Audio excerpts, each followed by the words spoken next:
Budget 2026 से प्रमुख अपेक्षाएं।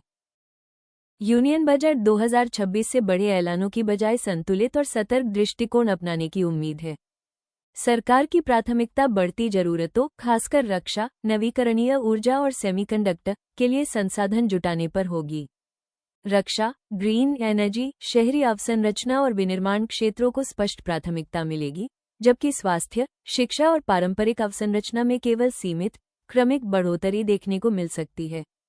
बजट 2026 में आई सेंटर्स ऑफ एक्सीलेंस के लिए प्रस्तावित 750 करोड़ रुपए का प्रावधान मुख्य रूप से अनुसंधान, रिसर्च पर केंद्रित है, जो निस्संदेह आवश्यक है।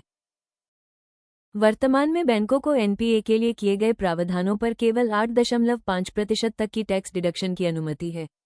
बीएफएसआई सेक्टर की मांग है कि इसे बढ़ाकर 15% किया जाए। ऐसे संकेत हैं कि भारत अब डिजिटल गुड्स पर ड्यूटी लगाने के लिए एक कानूनी और नीतिगत ढांचा तैयार करने की दिशा में कदम बढ़ा सकता है।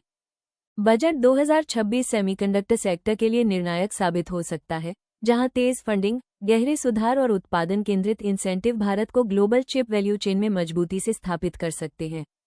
बजट 2026 में वेतनभोगी करदाताओं के लिए बड़े ऐलानों की बजाय संतुलित और टारगेटेड टैक्स रिलीफ देखने को मिल सकती है, जिससे राजकोषीय अनुशासन भी बना रहे और आम घरों को राहत भी मिले।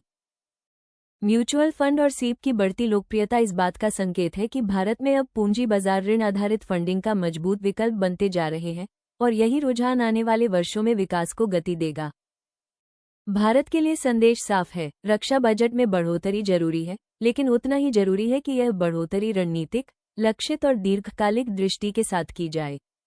बजट 2026 से यह उम्मीद की जा रही है कि सरकार स्वास्थ्य बीमा की बहस को केवल अस्पताल में भर्ती, हॉस्पिटलाइजेशन तक सीमित रखने के बजाय रोकथाम, प्रिवेंटिव केयर और आउटपेशेंट इलाज, ओपीडी केयर की ओर मोड़ सकती है। बजट 2026 में सरकार से उम्मीद है कि वो मास कंजम्पशन को अर्थव्यवस्था की ग्रोथ का अहम इंजन बनाए रखेगी, जिससे रिटेल, एफएमसीजी और उपभोक्ता केंद्रित सेक्टरों को सीधा फायदा मिल सकता है। बजट 2026 में यदि एग्री एमएसएमईएस को केंद्र में रखा जाता है, तो यह न केवल कृषि उत्पादकता बढ़ाएगा, बल्कि ग्रामीण रोजगार, विनिर्माण और निर्यात को भी नई गति दे सकता है। बजट 2026 एफ सेक्टर के लिए टर्निंग पॉइंट बन सकता है, जहां सब्सिडी आधारित मॉडल से हटकर इंफ्रास्ट्रक्चर आधारित विकास की ओर निर्णायक कदम उठाए जा सकते हैं। बजट 2026-27 में पीएमएवाई के लिए मजबूत आवंटन न केवल हाउसिंग फॉर ऑल के लक्ष्य को आगे बढ़ाएगा, बल्कि निर्माण, रोजगार और उपभोक्ता मांग को भी सहारा देगा।